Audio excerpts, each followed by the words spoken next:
Latitude Media, podcast at the frontier of climate technology. I'm Shail Khan, and this is Catalyst. We sell cement to concrete ready-mix producers. The ready-mix then sells to a concrete subcontractor. That is, passed on to the general contractor. And then, the general contractor is sponsored by the developer, which may then sell to a building owner. This week, running through the long list of people you have to convince to get on board if you want to sell low-carbon cement.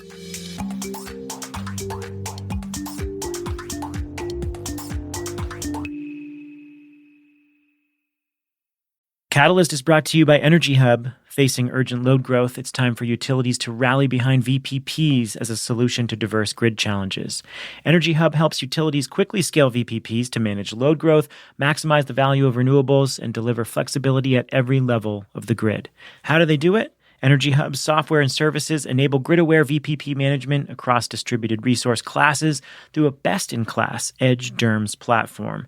Accelerate a reliable, affordable, and decarbonized energy system today at energyhub.com.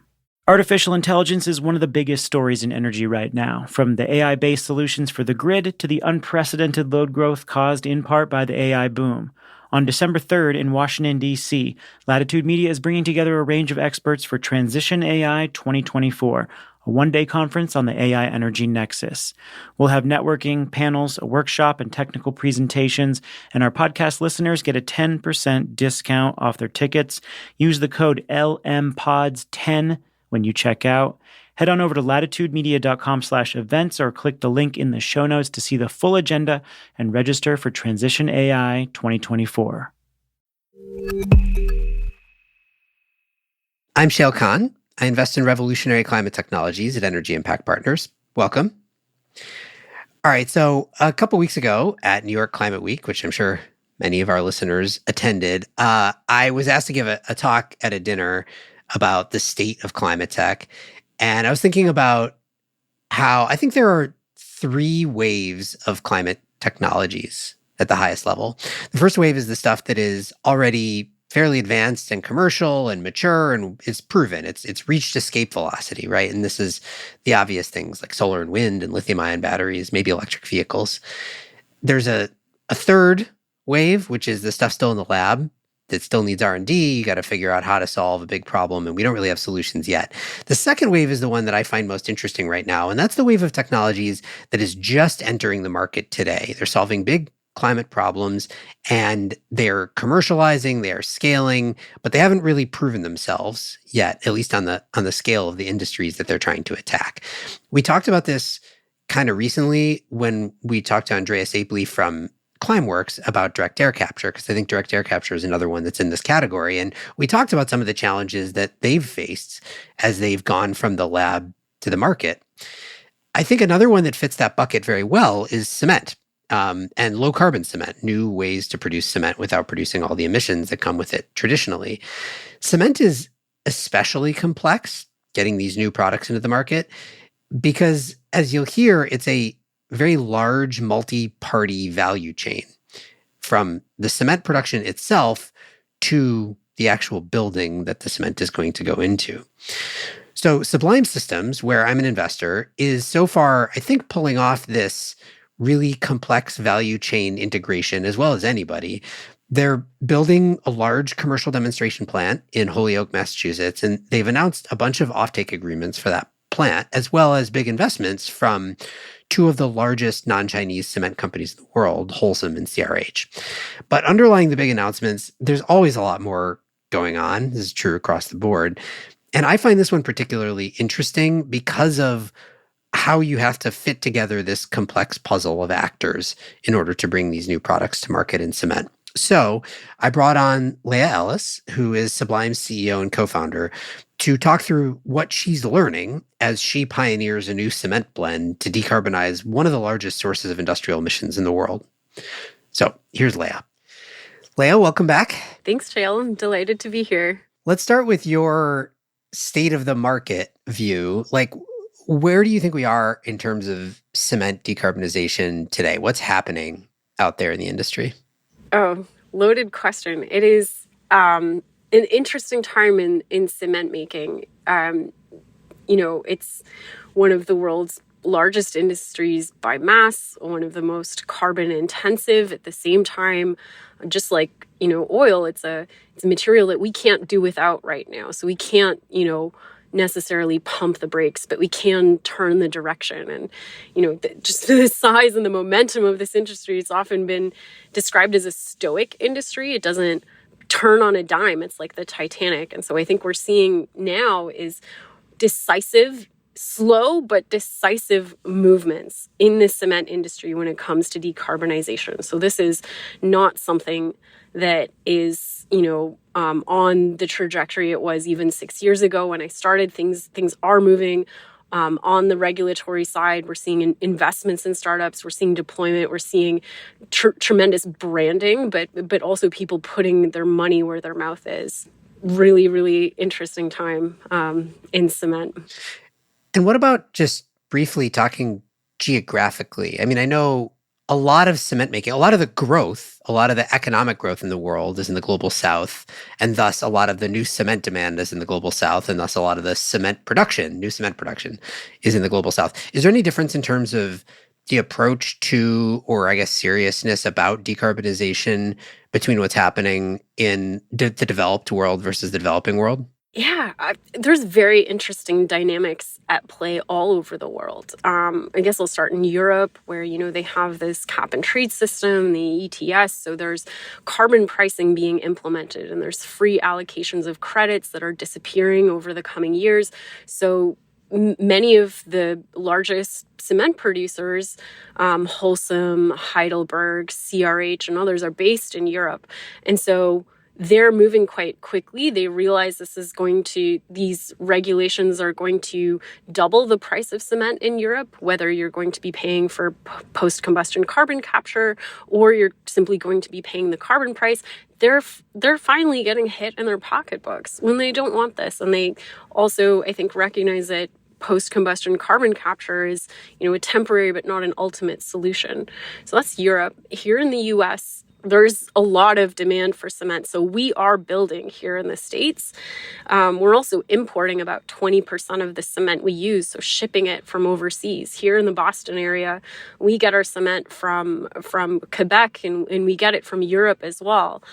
Spain and Turkey and Greece. If you ever fly into Logan, you'll see these big cement terminals and massive barges where, the flaps open and you look into the bowels of this big barge with, a bunch of powdered mountain in there. So we're importing a lot of cement. Also, the average age of cement kilns in the US is about 50 to 60 years old. And we're starting to see some turnover in the capacity that's built here. So, for example, in the past year here in New England, 2 out of the 3 cement plants have closed down. So the Dragon Cement plant in Maine, as well as Heidelberg plant in New York, leaving just the Ravenna plant left. So, and this is often not because the equipment is bust, it's because, it's a function of your quarry. A cement plant is co-located with a limestone quarry. Limestone is 50% by weight CO2, so it makes sense to have those right next to each other. So there's an interesting opportunity here for Sublime to move into some of these brownfield sites, leverage some of the operational permits and also some of the crushing and grinding equipment that exists.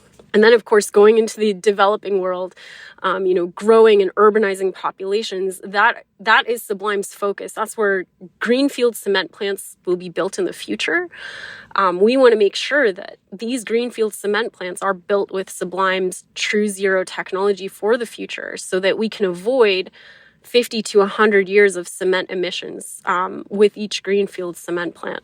And then there's also very interesting dynamics in China, which, as you may know, is the biggest cement consuming nation on the planet.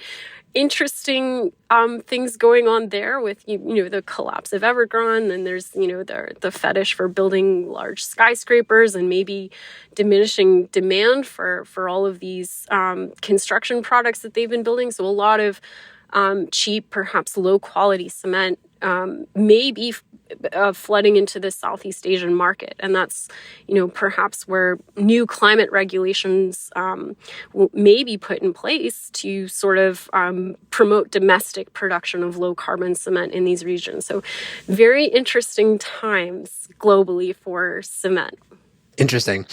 Okay, here's what I really wanted to talk to you about. You and I have been chatting about this as Sublime has been entering the commercial phase and exiting the R&D phase, but I think it's indicative of a broader thing that is true certainly across the cement industry, but also across some other sort of industrial decarbonization sectors as well, which is that it's more complicated than you might think on the outside that it is to sell a new low carbon product. And that's a function of a bunch of things, including the value chain of the industry. So let's start here. Walk me through the value chain of cement. For a given cement pour, when there's going to end up being concrete placed somewhere in a building or sidewalk, whatever it is, who are all the players involved? Gosh, there's a lot of players. We sell cement to concrete ready-mix producers. These are the people that mix the cement with sand, aggregate, and water in these spinning trucks that you see. So 1 million ton per year cement plant feeds about 100 ready-mix concrete plants. And the way the industry is set up today is those two are vertically integrated. So cement companies, Lafarge, Holcim, CRH, et cetera, are they also own the ready-mix plants. The ready-mix then sells to a concrete subcontractor. It's the folks that pour in place the cement, which is an art and a science in itself. That is, passed on to the general contractor. And then, the general contractor is sponsored by the developer, which may then sell to a building owner. So there's quite a chain of custody here. And it's interesting because margins are very thin in the construction industry, especially for contractors, and labor matters a lot, the cost of labor. So getting things done, quickly and with as least the time as possible. So it's very difficult, to use an analogy that my colleague, the chief commercial officer at Sublime says, it's very difficult to push a rope.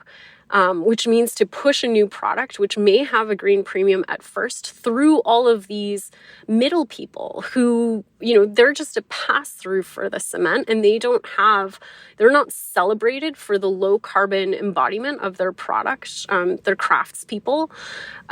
Ultimately, it's the building owner that gets, that the embodied carbon is within their hands. So they're able to pay the premium, but it's difficult to push the rope and to get that premium or that material all the way up to them. So we, work with Microsoft. That's one of, the announcements that Sublime made recently is an MOU signed with Microsoft, and to buy the environmental attributes of some of our cement. I know from our schedule we're going to talk about that later, but it's, Microsoft has never bought cement. As many building owners, they don't buy cement, they buy buildings.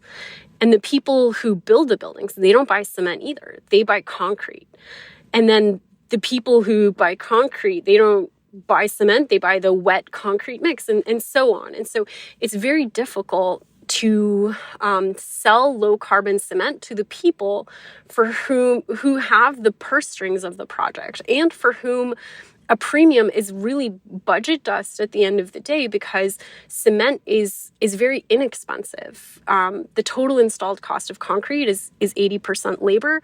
And so even if there's a premium on the cement part, once you roll that into concrete, and then concrete's a very small part of the building, and then but it is a big part of the carbon footprint. So if you're looking at it holistically, it's a small price to pay for a big impact. But then talking to a developer about that, they're sort of at a loss because they don't buy concrete. They're not really in control of it. So there's a massive challenge of lining up all of the stakeholders and getting their buy-in. And that's some of the work that Sublime has been doing over the past years to generate that alignment, to generate that pull, and to push the rope, and to get everybody unstuck, and to create that frictionless marketplace for low carbon cement.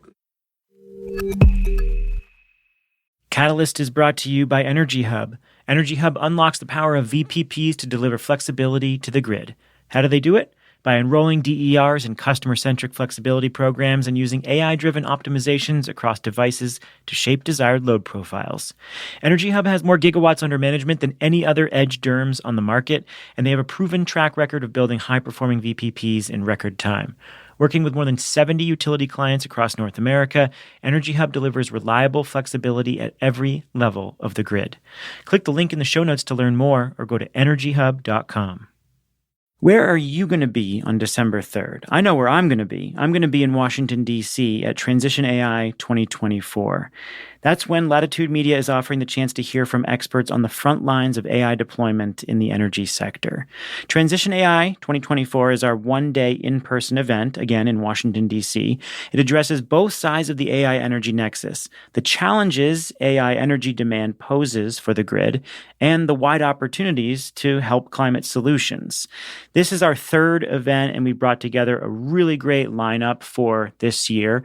It includes Meta's former Director of Energy Strategy, Peter Freed, DOE's Chief AI Officer, Helena Fu, Paige Crahan, who heads up Tapestry, Google X's moonshot for the grid, and AES Chief Product Officer, Chris Shelton, plus many more. And our podcast listeners get a 10% discount. Use the code LMPODS10, that's Latitude Media, LMPODS10, when you check out. See the full agenda and register today at latitudemedia.com/events, or just click the link in the show notes. I will be there. I hope to see you there. Transition AI 2024. Okay, so you hit a couple things there that I wanted to talk about. And again, I think it's not true of every industrial decarbonization sector, but it is true of multiple. Like another example where I've seen this same dynamic at play is a lot of stuff if you're talking about chemicals, right? Ultimately, the question is, if you're going to you're going to produce some new process to produce some chemical and it's decarbonized or it's environmentally friendly or whatever, and especially if it has a green premium in the early days, you got to find the buyer of the green premium. The buyer of the green premium probably exists, but they're probably down at the end of the value chain. In the case of chemicals, maybe it's like going into plastics, going into a consumer product. And so whoever's the consumer-facing brand is the one who's willing to pay. But of course, in between your little precursor and that shoe or pair of sunglasses or whatever it is, there's a long value chain and you have to get everybody aligned. So I think it's kind of similar to what you're describing, which is the end of your value chain is somebody like Microsoft who owns a building and has really serious decarbonization goals, but there are, whatever you said, 3 or 4 parties in the mix in between. The other thing that you said that I think is a really key point is where is that green premium really, where does it seem really big and where does it seem de minimis in the context of any given buyer? So if it's a ready mix company and you're giving them a premium priced cement, that's a huge deal to them. As you said, super low margins, and that's all they buy, basically. But if it's a building owner, it might be pretty small. And so it makes sense that you go to the end of the value chain. But then I guess this is the rub.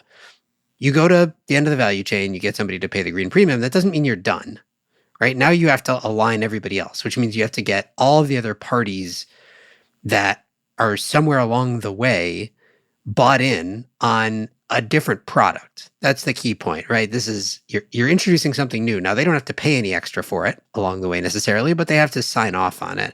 So what does that actually look like?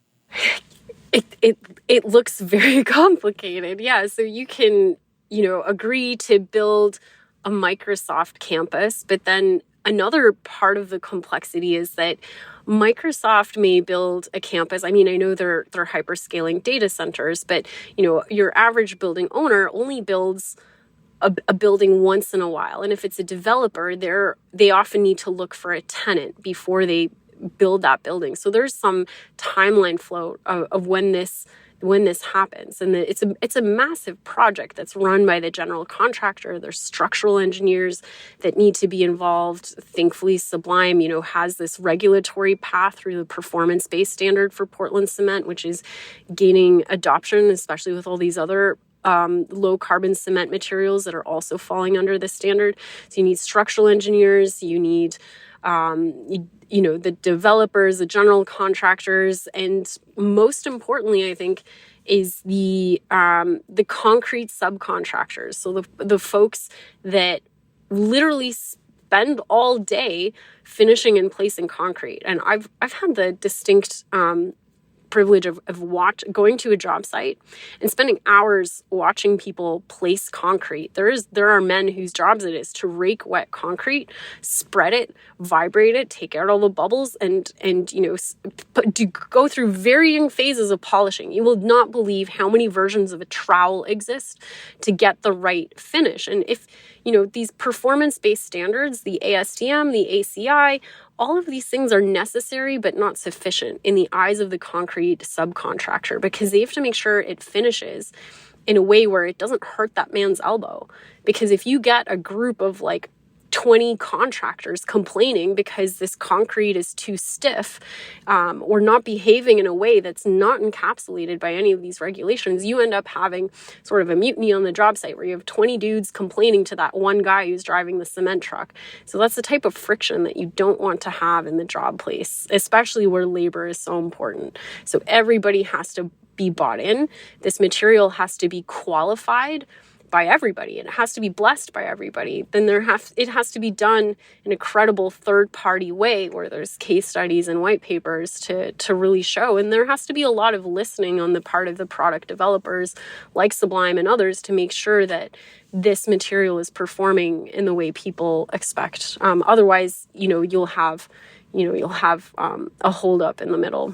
So is what you're learning that you need to embark on this education campaign at basically every step in the value chain individually, such that the friction is gone? Or is there a way does anybody in this ecosystem, like the biggest players are the big cement companies, as you said, Holcim and CRH and Heidelberg and others, can they push new products through? Do they have a history of doing that? Maybe not for any environmental reason, but for other reasons, or is it really just you got to go to every step individually for every single deployment or project?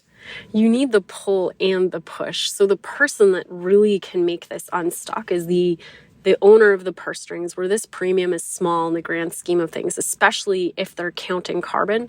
So that pull from the building owner, which we've seen at Sublime through WS Development, who's developing the Seaport area in Boston, as soon as they say, we want this, we'll pay for it, get it done. We'll pay you, just, get it done. That makes everything go smoothly. Now the ready mix is willing to stock it, the developers place, the contractors place it, etc. But it also, the cement folks, the CRH and Holcim's, and the concrete contractors that they're vertically integrated with, concrete plants. Concrete is a perishable product. As soon as you mix water with it, it has 90 minutes until it sets and hardens, and you do not want it to harden in that truck, which is about a $500,000 truck. So they occupy some of the most central and desired plots of real estate in the hearts of cities so that they can get concrete through traffic to where it needs to be poured. So they're very space constrained, and every square foot of land is important to them. So if they have to dedicate a $50,000 silo to a new product, they want to make sure there's enough demand for that product, that silo is constantly being filled up and depleted all throughout the day, and that customers are using that entire silo, because you just don't want to have a silo of material that only gets called upon, once in a blue moon when there's a Microsoft project, for example. So they are also looking for the demand signal. Their Holcim CRH is at the bottom of the rope where it's difficult to push. They're looking for buy-in from that pulling of the rope. And that's when you get this whole thing moving. You mentioned it before, but I guess I want to talk about the book and claim concept in this market. Book and claim, of course, being, you talked about, so Microsoft, the announcement that you guys made with Microsoft is Microsoft buying environmental attributes, right? So, because one of the complexities here is, okay, you're going to produce cement. That means you're going to be producing, you're going to have large centralized cement production, just as cement production exists today. And it's difficult to ensure that all of that physical cement that you produce goes through exactly the right ready-mix providers to exactly the right projects on exactly the right schedule, such that demand is all filled up perfectly exclusively with your cement. That would be the physical delivery version. That's monumentally difficult to pull off. So the other version is you sell the environmental attributes, you somebody buys the green premium, they take credit for that on a project elsewhere, and you sell commodity cement effectively, absent that, into the normal value chain, which we do in other sectors. This is renewable energy credits in energy, which people are familiar with, and lots of other book and claim systems have been discussed. People are talking about it with sustainable aviation fuel, for example, where you're not always going to take physical delivery of the SAF that you're buying. Do you think that book and claim is is that the answer here? Is that what needs to happen? And if so, what is the ecosystem that needs to be built around that? Yeah, it is one of the things that need to happen. Of course, there's no silver bullet that makes this easier, but book and claim is one of the things that solve a lot of logistical problems. It's very similar to renewable energy credits.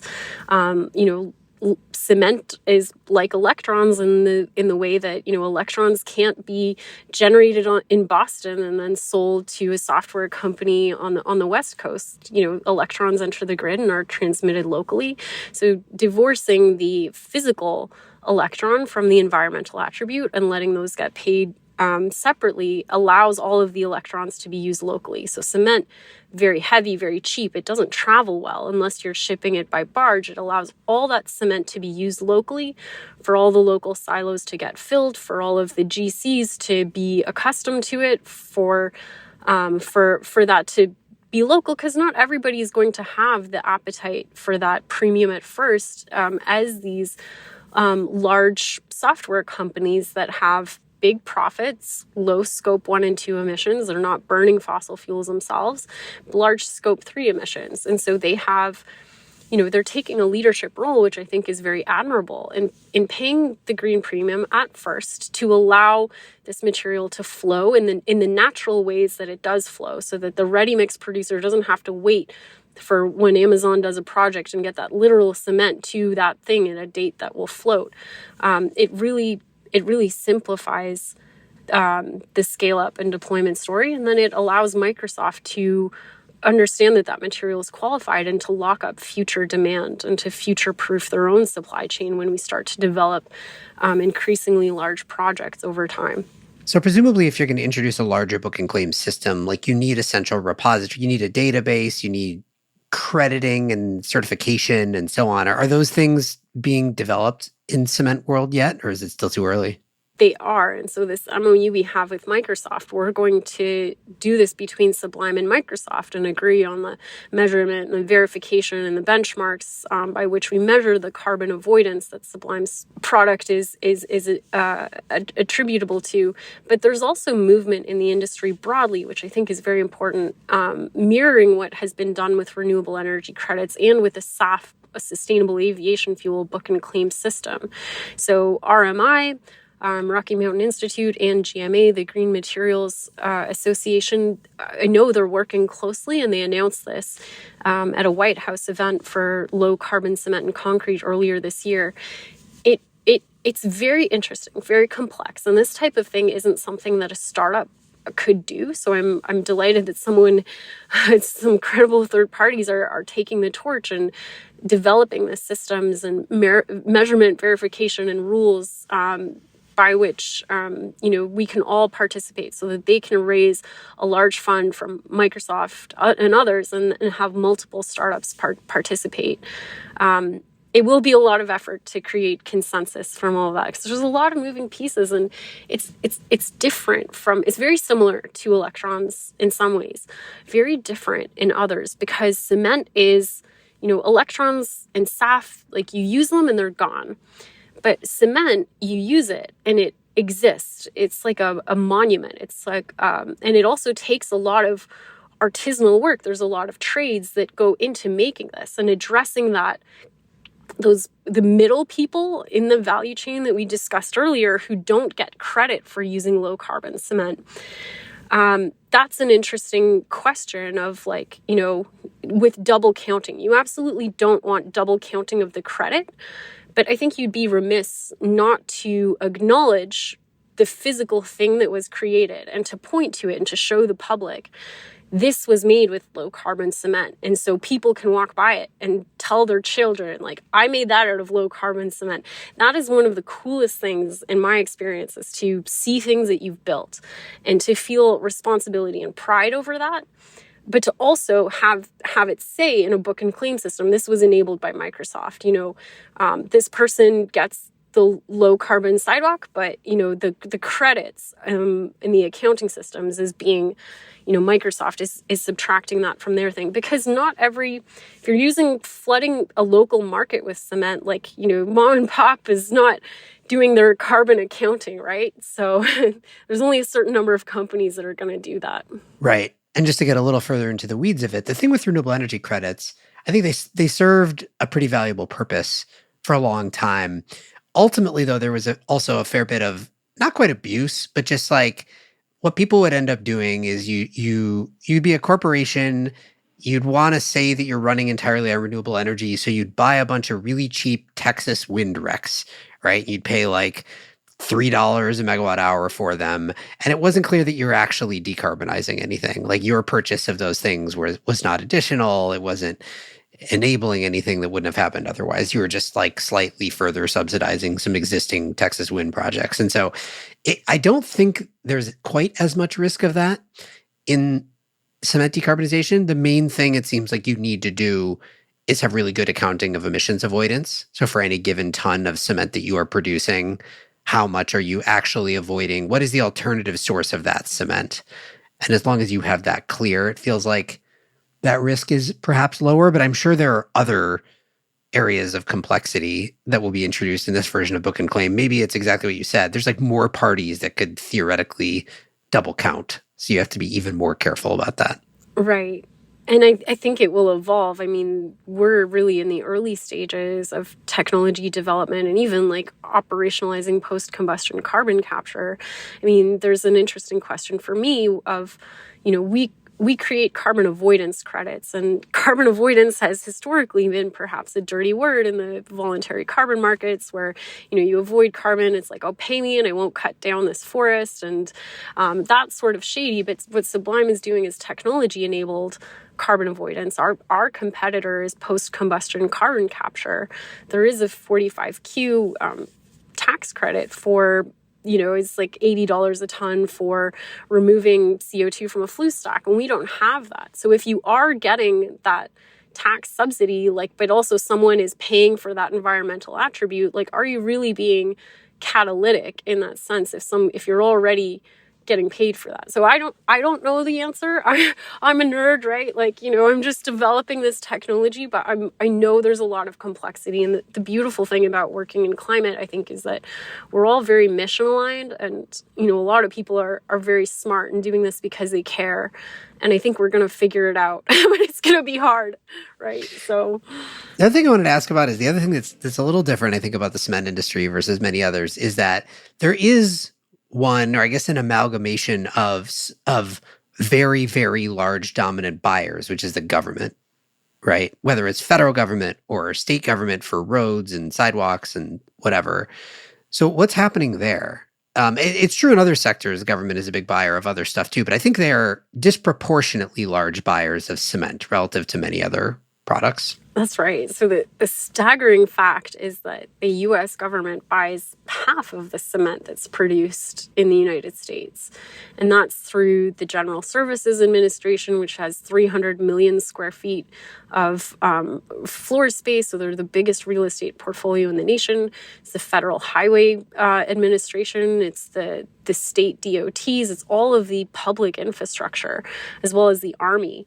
So I don't think there is an industry where, or perhaps maybe the defense industry where defense, where the government has this really big role. And so that, where there's a chicken and egg problem or a stalemate between supply and demand, this is where government can play a massive role in creating the demand signals that unstick this problem of green premium versus volume. Because as the volumes get bigger, the premium goes down. So they have a huge role to play, and this is recognized. So The GSA has this Green Proving Grounds initiative to qualify low carbon building materials. Sublime is part of that. There are also grants that are being administered through the DOT for state DOTs to qualify low carbon building materials. It is working. And there's also two bills, one passing through the House, one through the Senate. I believe the one passed through the House recently, and these are bipartisan bills. So they have a Republican sponsor, a Democrat sponsor, all about low carbon cement and asphalt. And I find that so interesting and important. And these bills are about acknowledging the importance of low carbon building materials, making sure that government agencies are creating the right demand signals for them, implementing performance-based standards, which allow you to change the composition of the cement without changing the performance. All of these things are so important, and I think are a big part of that turning of the Titanic that is happening slowly, but faster than ever before. Okay, so just to wrap up on the demand side and where you see this market heading, I mean, you've talked about Microsoft, you mentioned Amazon. So obviously, as in some other sectors, we've got early leaders in procurement of low carbon cement here who are large tech companies with serious decarbonization goals. That's true in other sectors too. What do you see happening after that? If they're the tip of the spear, what comes next? Yeah, this is a challenge for every startup to identify your early adopters, but then also to address the bulk of the market, which, as we spoke about before, is largely in the developing world. So, Sublime's mission, why I'm doing this, why all of my colleagues do this, is to have a swift and massive impact on global CO2 emissions. So what that means to me is doing the swift part here in the US, where we've got our HQ, we've got this grant from OSED. It's $87 million for our industrial demonstration program. So this is where we move swiftly. This is where we deploy. But the massive step 2 being massive, this is where we have to take that made in America innovation and move it to where it's needed most, because of course, CO2 doesn't recognize country boundaries. And so we take this technology and move it to India and Africa as fast as possible so that we can avoid those 50 to 100 years of emissions that come from greenfield cement plants. And that's sort of the 1-2 punch that Sublime, we're hoping to set ourselves up to execute, so that we have that swift and massive impact. It is a race against time. The hyperscalers are building data centers now. In the next 2 to 5 years, there's a window of opportunity here where we want to move very quickly with these whale consumers, the Amazons, the Microsoft, and there's also a window of opportunity in the developing world. So we want to, take advantage of these two things that are moving and get that speed and scale. All right, Leah, this was fun as always. Thanks for coming back.